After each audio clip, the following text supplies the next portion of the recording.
अस्सलाम वालेकुम, मेरा नाम आफाक है और हैप्पी इंडिपेंडेंस डे, आज़ादी मुबारक आप सब लोगों को। अ, बहुत-बहुत शुक्रिया तमाम लोगों का जिन्होंने काफ़ी अरसे से ये रिक्वेस्ट कर रहे थे कि हमारे स्पेशल मेहमान को हम शामिल करें और आज हमारे साथ स्पेशल मेहमान हैं। काफ़ी लोगों की रिक्वेस्ट थी कि समद अब्बास साहब को रिक्वेस्ट की जाए कि वो हमारे यूट्यूब चैनल पे आएँ और बात करें स्टूडेंट से क्योंकि काफ़ी लोग इनसे इंस्पायर हैं। समद अब्बास साहब ऑलमोस्ट 10 साल से ज़्यादा तजुर्बा है। इसके अलावा मेंटल फिटनेस पे बात करते हैं, ट्रेनिंग एंड डेवलपमेंट पे बात करते हैं, यूथ की बेटरमेंट के हवाले से बात करते हैं और मैं ज़्यादा चीज़ें इनसे भी पूछना चाहूँगा। वेरी वार्म वेलकम समद भाई और happy independence day. Thank you so much, Afaq. Happy Independence Day. Thank you for organizing such a lovely program on this big day. And आप कैसे हैं? आप खैरियत से हैं? मैं बिल्कुल ठीक-ठाक हूँ। बहुत-बहुत शुक्रिया आपके इस टाइम का और really happy to see you. बहुत शुक्रिया, बहुत शुक्रिया। थोड़ा-सा मुझे बताएँ समद भाई कि हू इज़ समद? कौन है जो हमारे सुनने वाले हैं? बहुत से लोग तो वैसे ही आपको फ़ॉलो करते हैं, लेकिन बहुत से हम्म। लोग चाहते हैं कि वो समद अब्बास को जानें कि हू इज़ समद? बेसिकली मैं पिछले 10 सालों से एक ट्रेनिंग एंड डेवलपमेंट इदारा रन कर रहा हूँ, जिस इदारे का नाम है training and consultancy services. I think Samad उन नौजवानों में से एक नौजवान हैं जो थे, शायद मैं नौजवान यंगस्टर उस एज से थोड़ा सा आगे आ गया हूँ। लेकिन ये कि जिसने बहुत तलब की, बहुत दुआ की परवरदिगार से कि मैं हमेशा एक दुआ ज़रूर मांगा करता था अपनी अर्ली अपनी टीन एज में कि तुमने डिफरेंट लोगों से काम लिया है। खुदा ने रूमी से कोई काम लिया है, इकबाल से कोई काम लिया है। आई थिंक 14 अगस्त का दिन है, तो आई थिंक डिफरेंट लोगों की कुर्बानियों के बाद ये मुल्क आज़ाद है, उनसे कोई काम लिया है। मैं हमेशा दुआ करता था कि ज़िंदगी जो है वो किसी हदफ़ की वजह से है और उस हदफ़ को जानना बहुत ज़रूरी है। तो मैं हमेशा ये दुआ करता था कि खुदा मेरी ज़िंदगी में भी कोई ऐसा हदफ़ दे दे जिस हदफ़ के तहत मैं इस दुनिया में कोई बामकसद काम कर सकूँ, कुछ ऐसा कर सकूँ जो कि बहुत इंपॉर्टेंट और मीनिंगफुल हो। सो आई थिंक दिस ये दुआ कहीं न कहीं असर लेकर आई ज़िंदगी में। मुझे ट्रेनिंग एंड डेवलपमेंट का एक रास्ता नज़र आया। मैंने कंपनी स्टार्ट की अपने कुछ दोस्तों के साथ, हमने कुछ इवेंट्स को मैनेज किया और ये सफ़र फिर आगे बढ़ता गया और एक ट्रेनिंग इदारे में तश्कील पा गया। बहुत-बहुत ज़बरदस्त तरीके से आपने इंट्रोडक्शन किया है और समद भाई मुझे बताएँ कि आज की जो हमारी थीम है वो आगे बढ़ो पाकिस्तान के हम तवज्जुह से स्टार्ट कर रहे हैं और हमारा आज का मोटिव भी ये है कि आगे बढ़ो पाकिस्तान। कितना ज़रूरी है पाकिस्तान और पाकिस्तान में रहने वाले उन तमाम लोगों के लिए जो उस 67 परसेंटेज में आते हैं, जिनकी उम्रें 18-19 साल से लेकर जो हमारी यूथ है। क्या आप कहना चाहेंगे कि उनके लिए क्या किस तरीके से आगे बढ़ें? बिकॉज़ ये सवाल तो हमेशा किया जाता है, लेकिन इसका जवाब मुख्तलिफ है। तो आपके नज़दीक क्या आई इसका थिंक बहुत अच्छा सवाल है कि किस तरह से आगे बढ़े। मैं किताब का रेफरेंस देना चाहूँगा। साइमन सिनेक लीडर ये लास्ट में कहते हैं कि 3 ज़माने हैं जो कि दुनिया में आने हैं। पहला ज़माना डिग्रीज़ का ज़माना है जो कि आ रहा है और काफ़ी हद तक चला गया। दूसरा ज़माना स्किल्स ज़माना, आई थिंक स्किल्स बहुत नौजवानों के लिए।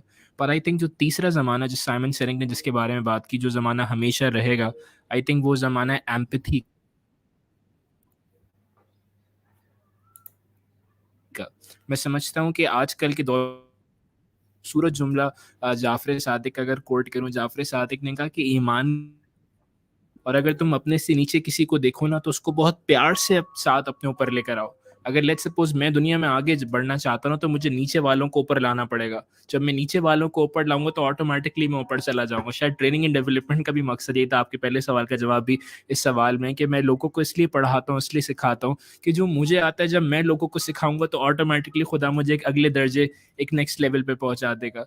बट ये बहुत ज़रूरी है नीचे वाले को ऊपर लाने के लिए कि मैं रियलाइज़ करूँ। मैं उस लेवल पर जाके पहुँचूँ जहाँ मैं एम्पैथाइज़ कर सकूँ। मुझे सिर्फ़ 1 मिनट दीजिएगा। Sure, sure. आप भी हमें मैसेज कर सकते हैं लाइव स्ट्रीमिंग पर आप यूट्यूब पे आफाक अहमद ऑफिशियल #AK पर आप अपना मैसेज कन्वे कर सकते हैं और हम आपका मैसेज जो है वो कम्युनिकेट करेंगे समद को। तो उम्मीद है आप एंजॉय कर रहे होंगे और आज की जश्न आज़ादी बहुत अच्छी तरीके से मना रहे होंगे। आज जश्न आज़ादी का दिन है और आज वो दिन है जिसके लिए हमेशा से हम इंतज़ार किया हमारे बड़ों ने कि पाकिस्तान का क़याम अमल में आया। तो आज कोशिश ये होगी कि हम इस मैसेज को कन्वे कर सकें, ना सिर्फ खुद को बल्कि आज जो हमारे साथ यूथ मौजूद है, छोटे बच्चे मौजूद हैं, वो भी इस मैसेज को ले। Coming back towards thank you. समझ साहब जी। So I think I hope you answer to a question कि सबसे इम्पोर्टेंट मैसेज अगर हमें ज़िंदगी में आगे बढ़ना है तो हमें रियलाइजेशन को अपनी ज़िंदगी का हिस्सा बनाना पड़ेगा, जो कि बहुत ज़रूरी है, मैं समझता हूँ। रियलाइजेशन पे बात की, बहुत जबरदस्त तरीके से आपने इसको डिस्क्राइब किया। समझ साहब थोड़ा सा बताइएगा कि इस वक्त जो चैलेंजेस हैं हमारे स्टूडेंट्स के लिए, खासकर ये स्टूडेंट्स बहुत ज्यादा हमारा प्रोग्राम देख रहे हैं, तो क्या आपका मैसेज होगा, क्योंकि बिकॉज आप स्टूडेंट लाइफ से आगे आए और आपने भी जो काम करने और जो मेहनत करने के लिए जो टारगेट ऑडियंस चूज की वो हमारी यूथ को चूज किया ऑब्वियसली, और हमें फख्र है आप जैसे लोगों पर कि जो हमेशा से अपना टाइम लेकर जो है आते हैं हमारे पास और अपने मैसेजेस को कन्वे करते होते हैं। तो why youth, why youngsters? I think यहाँ पे भी मैं हज़रत अली का एक जुमला कोट करूँगा। मुझसे आज से कई साल पहले भी सवाल किया था कि आपने यूथ क्यों काम क्यों शुरू किया। हज़रत अली कहते हैं नौजवान का जो दिल है ना, कम सिन का दिल, वो बंजर ज़मीन की तरह है। एक नौजवान जिसका दिल बंजर ज़मीन की तरह है, तुम उस पर जो फेंकोगे ना वो उगेगा। मैं समझता हूँ कि कॉर्पोरेट ट्रेनिंग भी बहुत ज़रूरी है, टीचर्स ट्रेनिंग भी बहुत ज़रूरी है, सोशल सेक्टर में भी ट्रेनिंग बहुत ज़रूरी है। बट अगर मैं बाबुल इल्म के पास जाऊँ, जो एनीथिंग जिसके लिए रसूल ने फरमाया कि मैं इल्म का शहर हूँ, अली उसका दरवाज़ा है, और अगर तुम्हें इल्म चाहिए तो दरवाजे पे आ जाना। तो हज़रत अली कह रहे हैं कि नौजवान का दिल बंजर ज़मीन है, इसके ऊपर जो फेंकोगे वो उगेगा। आई थिंक किसी भी मुल्क के, किसी भी माशरे की अगर आपने हकीकत को बदलना है, इसके एनवायरनमेंट को बदलना है, आई थिंक उसके नौजवानों की सोच को बदलना बहुत ज़रूरी है। इकबाल ने भी इस पे बात की है, रूमी ने भी बात की है, दुनिया के मुख्तलिफ फ़लसफ़ियों ने इस पे बात की है। बट आई थिंक मैं समझता हूँ कि हज़रत अली का जुमला मुझे बहुत इंस्पायर करा। मेरी अर्ली एज में मैंने ज़िंदगी का एक हदफ बनाया कि मैं जो कुछ भी सीखूँगा, जो कुछ भी पढ़ूँगा, जो कुछ भी हासिल करूँगा, वो किसी न किसी प्लेटफ़ॉर्म के ज़रिए, किसी न किसी सोर्स के ज़रिए, नौजवानों के ज़रिए पहुँचाऊँगा। मुख्तलिफ ट्रेनिंग प्रोग्राम्स करने का इत्तेफ़ाक हुआ, इवेंट्स में जाने का इत्तेफ़ाक हुआ। अब राइट नाउ सोशल मीडिया एक बहुत अच्छा प्लेटफ़ॉर्म है, यूट्यूब, फेसबुक के ज़रिए इस मैसेज को आगे बढ़ा रहा हूँ। बट हदफ यही है कि उनकी सोच और फ़िक्र को बदला जा सके, उनकी फ़िक्र में कोई ना कोई 1% इज़ाफ़ा किया जा सके। मैं समझता हूँ अगर इंसान 1% चेंज भी लेकर आए अपनी ज़िंदगी में, 1% रोज़, तो आई थिंक वो ज़िंदगी को बहुत बेहतर जगह बना सकता है। एक्सीलेंट। तो मुझे बताइए आपकी जर्नी के हवाले से कि कहाँ से स्टार्ट किया और क्या चैलेंज हुए स्टार्टिंग में, बिकॉज हमारे यहाँ जब भी ट्रेनिंग एंड डेवलपमेंट पे कोई काम करना चाहता है तो आइदर कि वो या तो उसको सीरियस बिजनेस या सीरियस प्रोफेशन नहीं ले रहे होते, या फिर हमें हमेशा से कोई भी आउट ऑफ द विंड या अगेंस्ट द विंड जब हम जाते हैं तो काफी मुश्किलात का सामना करना पड़ता है। क्या मुश्किलात आपको आई और आपकी जर्नी कैसी रही?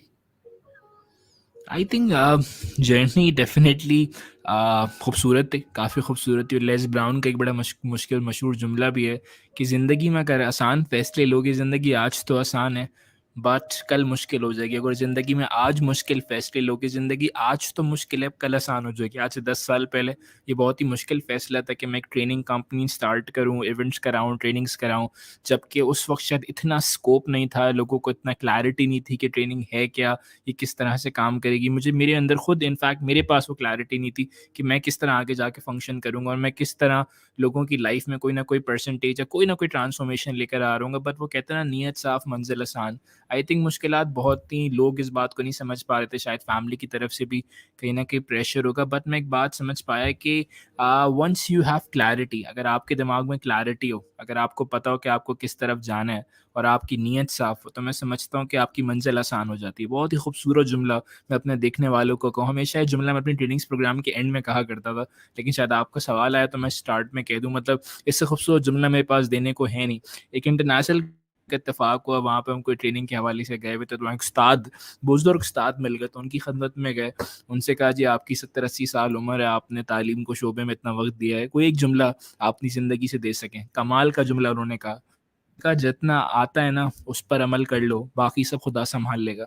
यानी जिस इंसान को अगर ये समझ आ जाए सुभान ना कि अल्लाह। जितना मुझे पता है कि अगर मैं वो करना शुरू कर दूँ, फिर उसकी लाइफ में कन्फ्यूजन नहीं रहती, खुदा संभालता है, खुदा रास्ता दिखाता है। आप और मैं अगर जिस मुकाम तक भी पहुँचे हैं, शायद हम समझते हैं कि हम पहुँचे हैं, हमारा कमाल है इसमें, बेशक हमारा कमाल है, लेकिन पहुँचाने वाली जो ज़ात है वो कोई और है, रास्ता दिखाने वाली ज़ात कोई और है। वो शायर भी कहता है ना, बात दिल की ज़ुबान पर आती है, बात दिल में कहाँ से आती है।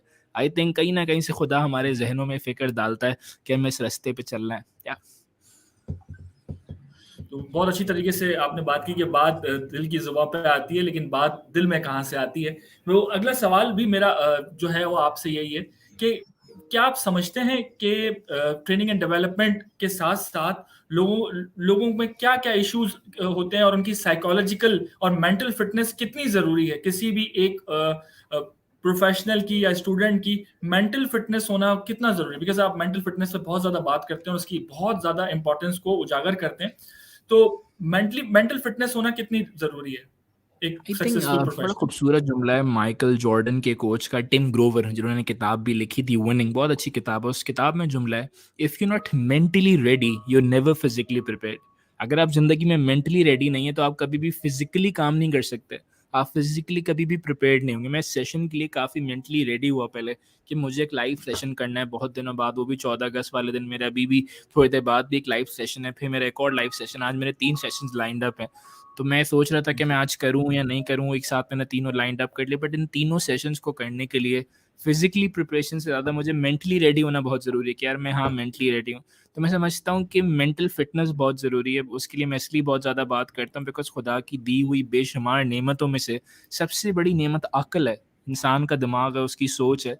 बहुत सी एक और हदीस है कि जिस नेमत का शुक्र अदा नहीं किया मालिक वो नेमत छीन लेता है। उसकी बुनियादी वजह कि वो नेमत क्यों छीन लेता है कि जिस नेमत के बारे में आप जानते नहीं है ना, जिस नेमत के बारे में आप तहकीक नहीं करते, समझते नहीं हैं, आप उसका शुक्र अदा नहीं कर सकते।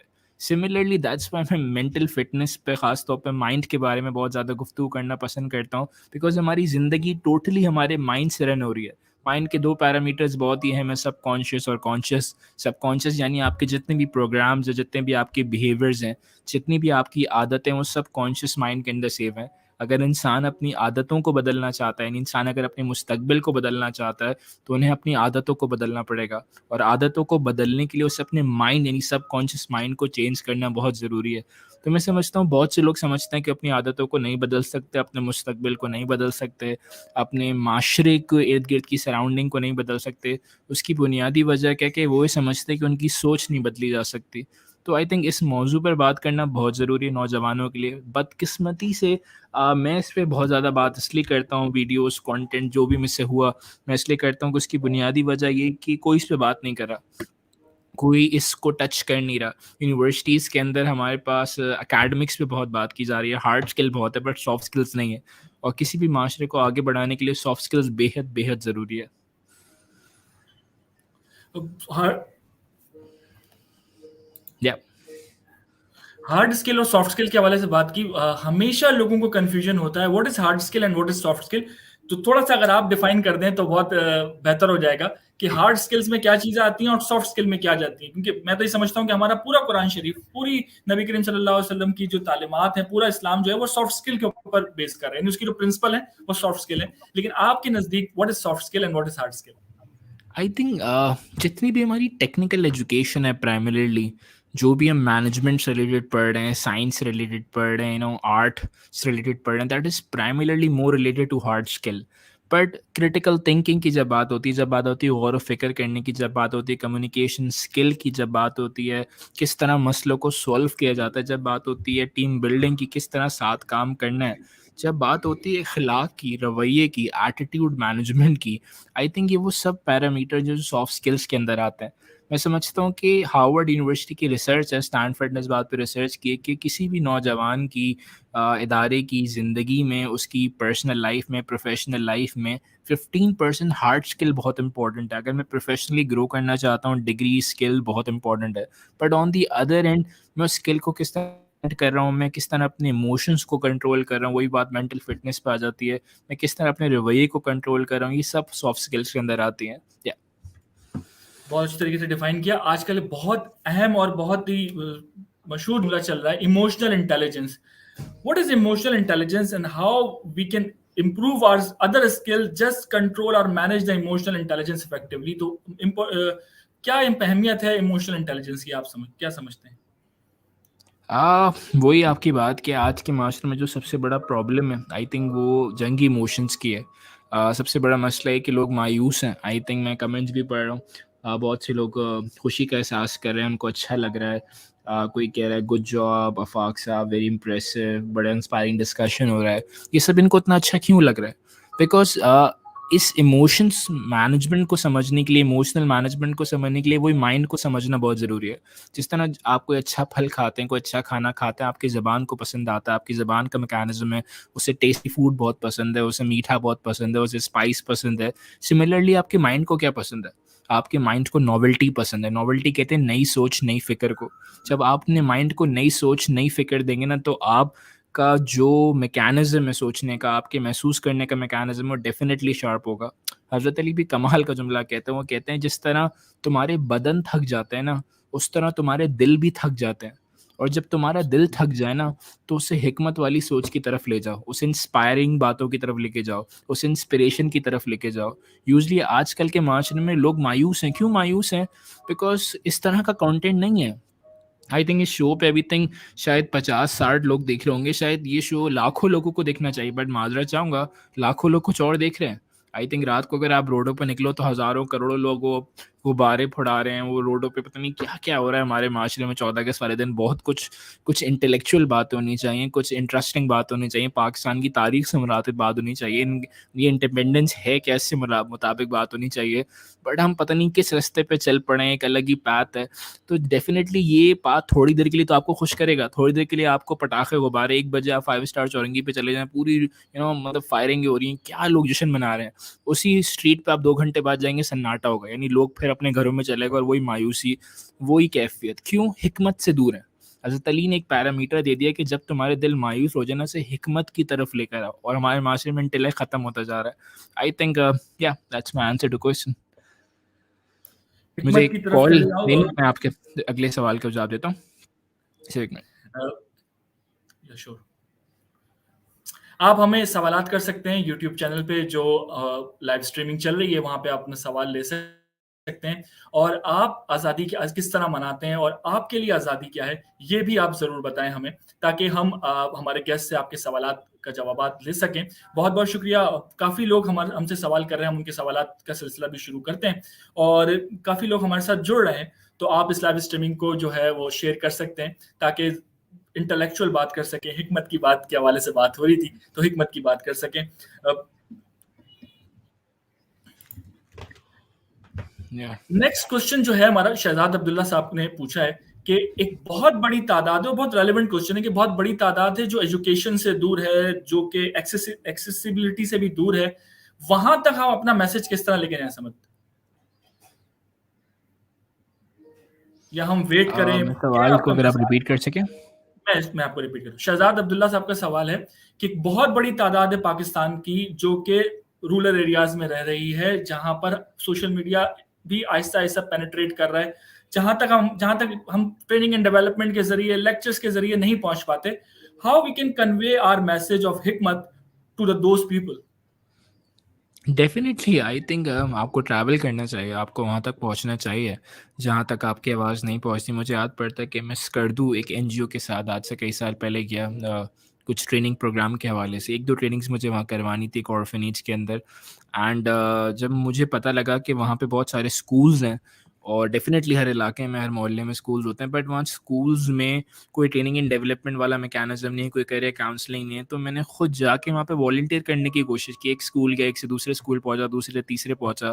पता चला मैंने 5 दिन के इस ट्रिप के अंदर 17-18 लेक्चर्स डिलीवर कर दिए, जो शायद मैंने कभी कराची में नहीं किए। एक ही दिन में 5-5 सेशंस करा रहा था। Why? Because I think I came to this realisation, वही बात जो मैंने स्टार्ट में आपसे कही थी, इस सवाल का जवाब उसमें, कि आपको अपने अंदर रियलाइज़ेशन बिल्ड करनी पड़ेगी। आई थिंक खुदा रास्ते बना देगा। जितना मैंने एक और जुमला भी आपको दिया, जितना आता है उस पर अमल कर लें, बाकी खुदा सँभाल लेगा। आपको पता है एक बात, आप दूसरे को पहुँचाइए। अपने आप को पहले उस पर अमल करने की तौफ़ीक दिलाइए, यानी आप खुद कोशिश कीजिए कि आप उस पर अमल करें, दूसरे तक पहुँचाइए, एंड डेफ़िनिटली रास्ता नज़र आएगा। नीयत होनी चाहिए, खुलूस, तड़प। खुदा से ये भी माँगिए कि जो मुझे अब पता लग गया है, जो मैं समझ गया हूँ, मुझे तौफ़ीक दे कि मैं दूसरों को समझा सकूँ।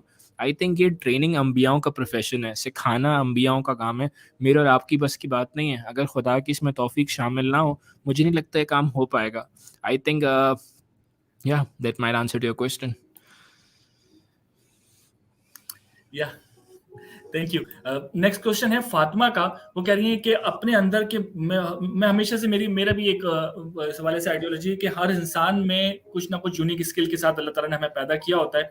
अनफॉर्चुनेटली पता कब चलता है, कुछ लोगों को 15 साल में, कुछ लोगों को 25 साल में, कुछ लोगों को मौत से कुछ पहले।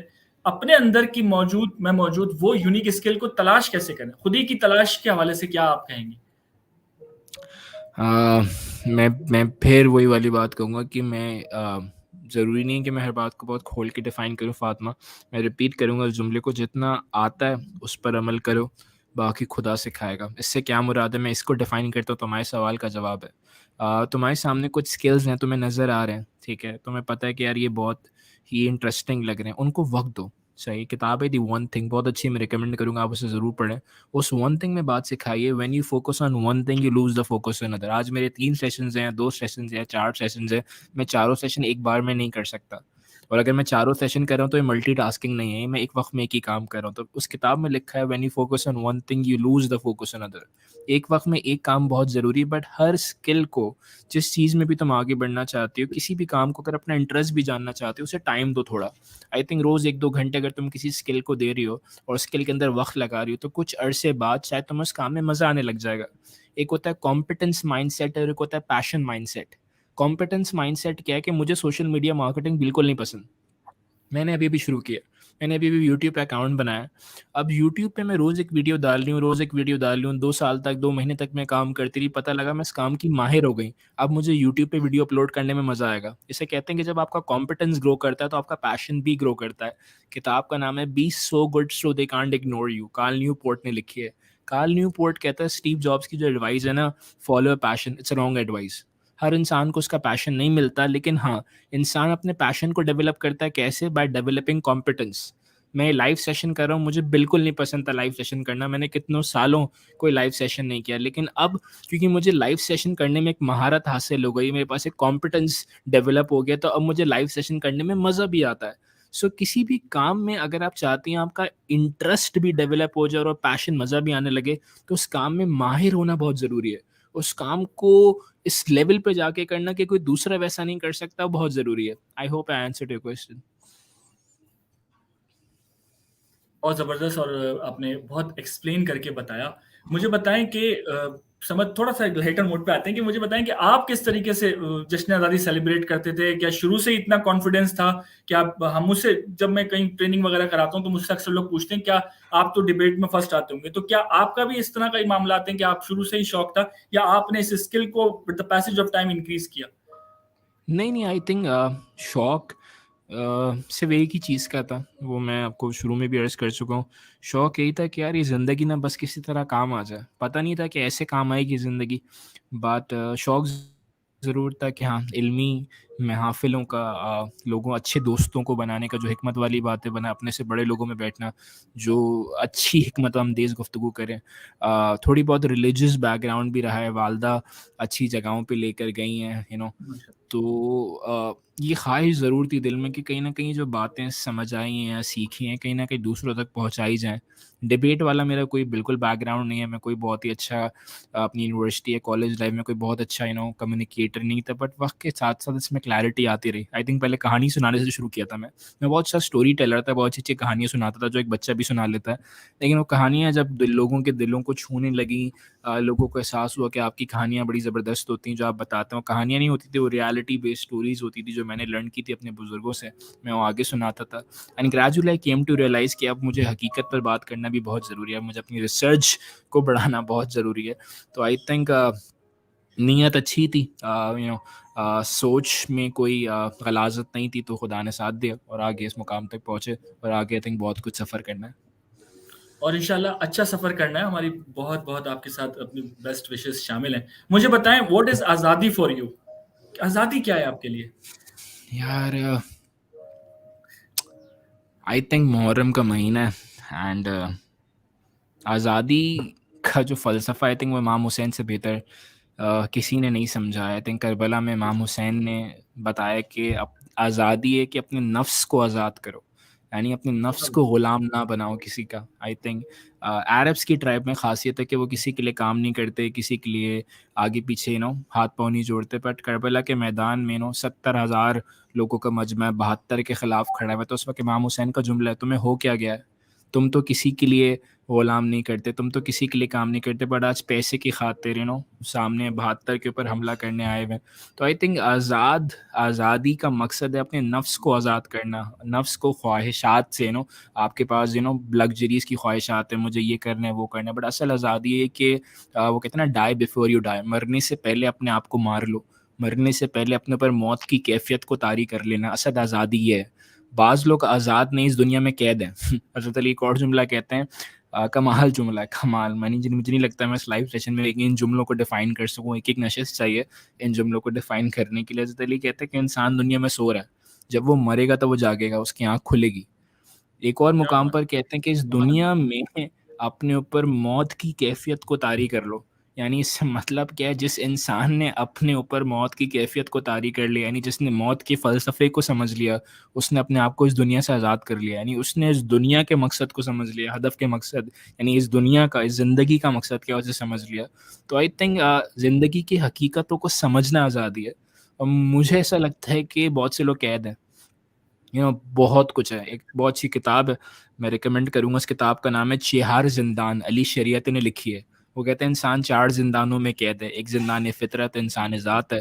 कभी मौका लगा मैं इस पे ज़रूर वीडियो भी क्रिएट करूँगा, कुछ ना कुछ प्लान कर रहा हूँ, बट आई थिंक बहुत लंबा जवाब हो जाएगा। नेक्स्ट क्वेश्चन लेते हैं। मुझे बताइए कि इस वक्त पाकिस्तान में जो चैलेंजेस है, तो आप क्या समझते हैं कि जो चैलेंजेस के से हम लड़ रहे हैं, जिसमें जो प्रायोरिटी पे जो हमारा चैलेंज है, वो आप हज़रत अली की बात कि हिकमत से दूर है। क्या ऐसी चीज़ है कि हम हिकमत से करीब आ जाएँ? ऐसा क्या अमल होगा? हमें कौन से ऐसे लीडर का इंतज़ार है जो अब हमें हिकमत से करीब करेगा? या क्या ऐसी नहीं, प्रॉब्लम है जो हम आई हिकमत से थिंक करीब, क्या लीडर हम से ज़्यादा हमें ये समझना पड़ेगा कि हिकमत इल्म है क्या? आई थिंक इससे खूबसूरत बात मैं आपसे अर्ज़ नहीं कर सकता इस सेशन में, शायद मैंने कभी किसी सेशन में बात शेयर करी भी नहीं। बट आई थिंक प्रॉफिट की आल में से गुजरे हैं, जिनका नाम है जाफ़र सादिक। बहुत बड़ा नाम है तारीख के अंदर। साइंस ने उनके ऊपर, फ्रांस की यूनिवर्सिटी ने थीसिस भी लिखा है, the great scientist Jafar Sadiq. बहुत ही बड़ा नाम है। आई थिंक मदीने के अंदर बहुत बड़ी यूनिवर्सिटी रन की इन्होंने, एंड दुनिया को मुख्तलिफ उलूम दिए। आई थिंक जितने भी उलूम आपके पास पहुँचे हैं, साइंस, मैथमेटिक्स, शायद हमारे यहाँ लोगों की यूथ की रिसर्च ही नहीं है। वो जाफ़र सादिक ना होते तो शायद ये उलूम भी हम तक ना पहुँच पाते। एक बंदा जाफ़र सादिक की खिदमत में आया, वो कहता है मैं आपसे मिलना चाहता हूँ। उनके दरवाज़े पे दस्तक दी तो उनके जो सर्वेंट है, उन्होंने कहा वो बिज़ी हैं, वो आज आपसे नहीं मिल सकते। तो उसके दिल में बड़ी मायूसी हुई। वो दोबारा कुछ देर आया कि जी मैं आपसे मिलना चाहता हूँ, यू नो जाफ़र सादिक से मुलाकात करनी है। दोबारा रिप्लाई आया कि वो बिज़ी हैं। वो बड़ा मायूस हुआ। तीसरी बार वो दोबारा आया, उसने कहा कि मैं दोबारा मिलना चाहता हूँ। उन्होंने कहा वो बिज़ी हूँ, आपसे नहीं मिल सकते। चौथी बार ये बंदा प्रॉफिट की कब्र पर चला गया, वहाँ दुआ की, कहा कि अपने बेटे के दिल में मेरी मोहब्बत डाल दें, मैं उनसे मिलना चाहता हूँ। खैर कहानी को शॉर्ट करते हैं, वो उनकी खिदमत में पहुँचा। मैं कहा इसको अंदर आने दो। तो कहा भाई क्यों मिलना चाहते हो? तो उसने कहा मैं आपसे इसलिए मिलना चाहता हूँ कि मैं आपका इल्म हासिल कर सकूँ, जो आपके पास इल्म है, जो आपके पास हिकमत है, वो हासिल कर सकूँ। आई थिंक जाफ़र सादिक ने जो डेफिनेशन यहाँ पे नॉलेज और इल्म की दी है, अगर वो दुनिया को समझ आ जाती तो पता नहीं आज दुनिया कहाँ होती और कहाँ होगी अगर कुछ लोग समझ लें। जाफ़र सादिक ने फरमाया इल्म में एक नूर है, एक नूर है, खुदा जिसके दिल पे चाहेगा वो नाज़िल करेगा। मैं समझता हूँ अगर इंसान चाहता है कि उसे हिकमत मिले, उसे इल्म मिले, तो उसे अपने दिल की दहलीज़ को पाकीज़ा करना पड़ेगा, उसे अपनी नीयत को साफ़ करना पड़ेगा, उसे एक अच्छी फ़िक्र और एक सोच को डेवलप करना पड़ेगा। बाज़ लोग हज़ारों लाखों किताबें पढ़ते हैं, बड़ी-बड़ी यूनिवर्सिटी में बड़े-बड़े प्रोफ़ेसर्स पढ़ा रहे हैं, बट मैं समझता हूँ कि वो इल्म, वो हिकमत उनके पास नहीं है। क्यों नहीं है? दिल की दहलीज़ पाकीज़ा नहीं है। बाज़ दफ़ा एक छोटे से इलाके में एक छोटा-सा टीचर पढ़ा रहा है, उसके पास बहुत हिकमत है, क्यों? नीयत बहुत साफ़ है। आई थिंक इल्म का ताल्लुक नीयत से। इल्म एक रोशनी है, जो खुदा उसके दिल पर नाज़िल करेगा, उसको देगा जो उस रोशनी का सही इस्तेमाल करे। मैं नहीं समझता खुदा ऐसे इंसान को इल्म दे देगा जो उस इल्म का गलत इस्तेमाल कर रहा हो। तो आई थिंक इल्म की डेफ़िनेशन बहुत से लोगों को नहीं पता, तो मुझे भी नहीं पता थी, बट मैंने जहाँ से सीखी मैंने उसको अर्ज़ किया कि इल्म का ताल्लुक है पाकीज़गी से। अगर मैं चाहता हूँ हिकमत हासिल करूँ, ये जो मेरे पीछे किताबें रखी हैं मैं सारी रिकमेंड कर दूँ, ये पढ़ने से इल्म नहीं आएगा जब तक मैं अंदर से अपने आप को पाक ना कर लूँ। मैं अंदर से अपनी नीयत को अच्छा ना करूँ, मैं अंदर से मैं लोगों के लिए बुरा सोच रहा हूँ, दिल में हसद है, दिल में बुराई है, उसको ऐसा छोड़ दूँ, वो गलत है, वो टीचर तो इतना ख़राब है, वो उस्ताद तो मेरे नंबर काटते हैं, वो तो ऐसा है। मेरे दिल में इस तरह की बुराइयाँ चल रही है। अब मैं हज़ारों किताबें समद अब्बास से रिकमेंड कर लूँ, हज़ारों साइंटिफिक रेफ़रेंस लिख लूँ, नहीं कोई फ़ायदा नहीं है, सब बेकार है। लेकिन अगर मेरे अंदर अच्छे अखलाक हैं, मेरे अंदर खुलूस है, आई थिंक एक और जुमला मैं अगर आपको दूँ, बेअदबी जो है ना, बेअदबी वो इंसान से खुलूस छीन लेती है। अगर इंसान बेअदब हो जाए ना तो उसके अंदर खुलूस बाकी नहीं रहता, उसके अंदर कनेक्शन नहीं रहता। अगर खुलूस नहीं रहेगा तो आप लोगों से राब्ता नहीं बिल्ड कर पाएँगे। इस दुनिया में कम्युनिकेशन हदफ नहीं है। It's just not about communicating. मैं यहाँ देख रहा हूँ, यहाँ 8 या 9 लोग देख रहे हैं, 50 लोग शो देख रहे हैं, 100 लोग शो देख रहे हैं। मैं खाली कम्युनिकेट नहीं कर रहा, मेरा हदफ है कि मैं उनमें से कुछ लोगों से कनेक्ट कर जाऊँ, उनसे एक राब्ता बिल्ड कर लूँ। शायर भी क्या खूब कहता है, राब्तों के टूट जाने से डूब जाते हैं सफ़ीने। या नेक्स्ट क्वेश्चन। क्या बात है, राब्तों के टूट जाने से टूट जाते हैं सफ़ीने। और हज़रत अली का एक कॉल है कि मैंने अपने इरादों के टूटने से अल्लाह ताला को पाया, तो उससे भी हमें बहुत कुछ सीखने को मिलता है। प्रोग्राम के लास्ट पार्ट में जाएँगे, लेकिन उससे पहले 4 छोटे से सवाल हैं जिसको अगर आप वन लाइनर में करें। व्हाट इज़ बिल्कुल। ज़िंदगी? ज़िंदगी क्या है? ज़िंदगी कुछ फ़ैसलों का नाम है, मैं समझता हूँ। हर फ़ैसले का जो असर है वो एक लंबी दौरानिया तक है। आप कौन-सा करियर चूज़ करेंगे, किससे शादी करेंगे, किसके साथ ज़िंदगी गुज़ारेंगे, ये सब आपकी ज़िंदगी का हिस्सा और ज़िंदगी चंद फ़ैसलों का नाम है। दोस्ती क्या है? दोस्ती अमीरी है, मैं समझता हूँ। हज़रत अली कहते हैं, वतन में रह के भी बहुत गरीब है वो शख़्स जिसके दोस्त नहीं है। क्या बात है, सुभान अल्लाह। कामयाबी क्या है? कामयाबी यही है कि इंसान दुनिया की हकीकत को समझ जाए और अपने पर मौत की कैफ़ियत को तारी कर ले। क्या बात है, ज़बरदस्त। आखिर में मोहब्बत क्या है? मैं समझता हूँ मोहब्बत जो है वो देने का नाम है, आई थिंक। जितनी आप देंगे, जितनी आप लोगों को बाँटेंगे, उतनी आप तक पहुँच कर हासिल होगी। एंड में मैं सिर्फ़ यही जुमला कहना चाहूँगा, रजब अली हयात एक बहुत ही बड़े उस्ताद थे। मैं अपने जो बहुत पुरानी अर्ली सेशंस करता था, आई थिंक बहुत ही अर्ली सेशंस में अगर मैं आपको अर्ज़ करूँ, तो मैं ऐसी बातें बहुत करता था। आज मैंने बहुत अरसे बाद इस तरह की बातें सेशंस में करी हैं, जो रियलिटी से बेस्ड हैं और हिकमत पे बेस्ड हैं। वरना मेरी अगर आप सेशंस अगर आप सुन रहे हो फेसबुक पे, वीडियोज़ अगर आप फ़ॉलो कर रहे हो, तो आई थिंक वो थोड़ी डिफरेंट डिस्कशन होती है। बट रजब अली हयात एक बहुत ही बड़े उस्ताद गुज़रे। रजब अली हयात के पास एक शागिर्द आता है और वो कहता है, मैंने देखा आपको, आप ख्वाब में मरने वाले हैं। तो मुझे लगता है कि आप मर जाएँगे। अब आपकी ज़िंदगी कैसे गुज़रेगी? एंड मुझे 1 मिनट दीजिएगा। श्योर। सॉरी।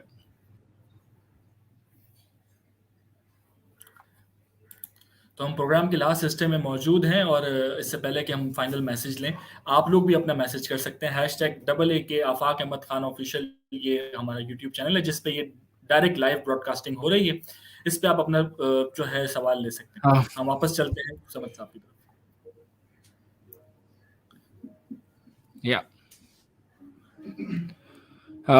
सो खैर खुलासा बात कहता है कि वो अपने शागिर्द से कहता है कि भाई मैं मरने वाला हूँ, मेरे लिए कुछ कहो।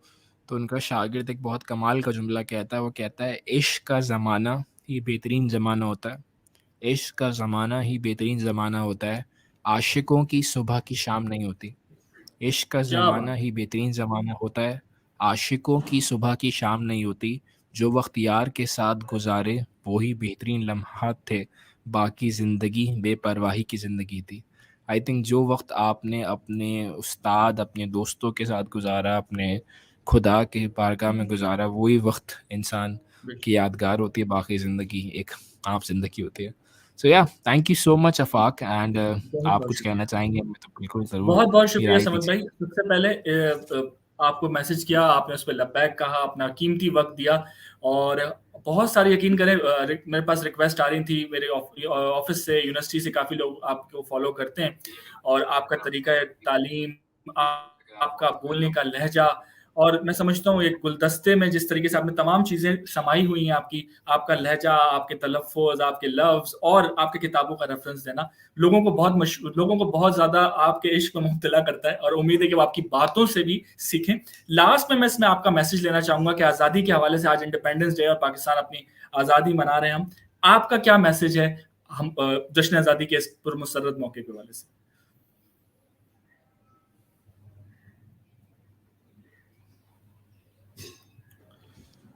आपकी आवाज़ शायद नहीं है पाक मुजैन में। मैं दोबारा से आपको कहूँगा कि आप सबसे पहले शुक्रिया आपका कि आपने बहुत कीमती शुक्रिया, वक़्त का हिस्सा बहुत लिया। लोग आपके जो इस मासूमाना तबस्सुम तरीके से आप जिस तरीके से गुफ्तगू फरमाते हैं, आपका लहजा, आपके प्रेज़ेंटेशन, आपके बोलने का तरीका, आपके लफ्ज़, तमाम लोग आपसे बड़ा महज़ूज़ होते हैं। मुझे बहुत काफ़ी अर्से शुक्रिया। से रिक्वेस्ट आ रही थी कि समद अब्बास को अपने प्रोग्राम में शामिल करें। आपने टाइम दिया, इसका बहुत-बहुत शुक्रिया। लास्ट में आपका मैसेज लूँगा कि जश्न आज़ादी के मौके पर आपका क्या मैसेज है हमारे यूथ के लिए? मेरा बहुत पहले तो बेहद शुक्रिया आफाक साहब आपका, आपके जो शागिर्द हैं, आपके जो दोस्त हैं इस प्रोग्राम को देख रहे हैं, उनका बहुत शुक्रिया कि उन्होंने मुझ जैसे हकीर बंदे के लिए थोड़ा वक्त निकाला। आई थिंक मेरे सवालात के जवाब अगर आपको अच्छे लगे तो अपनी ज़िंदगी में कहीं अप्लाई कीजिएगा, दुआ में याद रखिएगा। पहला मेरा पैगाम ये है। दूसरा मेरा मैसेज ये कि जो बात अगर आपको समझ नहीं तो आप मुझे फ़ेसबुक पे मैसेज कर सकते हैं, जैसे आफाक ने मुझसे रब्ता किया, आप भी मुझसे रब्ता कर सकते हैं। फ़ेसबुक पे मेरा कुछ कंटेंट है, यूट्यूब आप उन्हें सुन सकते हैं, आगे पहुँचा सकते हैं। पैगाम मेरा सबसे इम्पोर्टेंट यही है, ज़िंदगी में इटर्निटी को हदफ बनाइए। बहुत ही खूबसूरत जुमला मैं अगर आपको दूँ पैगाम के तौर पर, when you keep eternity in your mind your visions become sharper. ज़िंदगी में एक फ़लसफ़े को लेके नहीं चलिए, मुख्तलिफ़ फ़लसफ़ों को सीखिए। साइंटिफ़िक होना बहुत ज़रूरी है आज के दौर में, इसे लर्न कीजिए। मैं समझता हूँ साइंस क्या कह रही है, रिसर्च क्या कह रही है, इसे लर्न करना बहुत ज़रूरी है।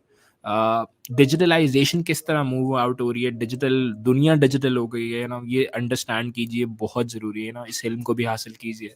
एकेडमिकली डिग्रीज बहुत ज़रूरी हैं, स्किल्स बहुत ज़रूरी हैं, सीखिए।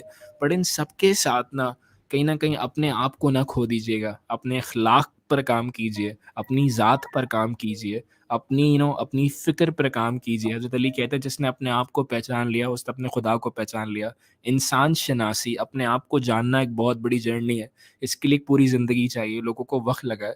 तो मेरा पैगाम ये, सब कुछ कीजिए, इन सारी चीज़ों को देखिए। मेरे पीछे भी जो किताब अगर आपको नज़र आ रही है, इसमें हर हर डिफरेंट सेक्टर से आपको कोई ना कोई किताब मिलेगी, मैनेजमेंट, मार्केटिंग। बट इन किताबों में कहीं ना कहीं वो किताब भी है जो खुदा की किताब है। खुदा क्या कह रहा है, हदीस क्या कह रही है, रिलीजन क्या कह रहा है, रियलिटी क्या कह रही है, फ़लसफ़ी क्या कह रहे हैं, इन सब चीज़ों को अंडरस्टैंड करना, वो जो आफाक सन्नावाल की गुलदस्ता, इस ज़िंदगी को गुलदस्ता बनाइए डाइवर्सिटी का। आपको नहीं पता आप जिससे बात कर रहे हो वो किस बैकग्राउंड से है। तो मैं समझता हूँ कि आज के दौर में जितनी डाइवर्सिटी आपकी गुफ्तगू में होगी, जितनी डाइवर्सिटी आपकी फ़िक्र में होगी, उतना आसानी से आप माशरे में ज़िंदगी बसर कर सकेंगे। इस नोट के साथ मैं इजाज़त चाहूँगा। या बहुत-बहुत शुक्रिया। और आज की बेहतरीन बात मुझे जो आपकी लगी वो हज़रत इमाम हुसैन रज़ी अल्लाह तआला अन्हु की आपने बात की कि अपने नफ्स की आज़ादी ही असली आज़ादी है। तो अल्लाह ताला हम सबको अपने नफ्स की आज़ादी हासिल करने की तौफ़ीक दे। समद अब्बास साहब, बहुत-बहुत शुक्रिया behalf of me, behalf of my team and behalf of my all thank you, student. Thank thank you. You. Pakistan ज़िंदाबाद।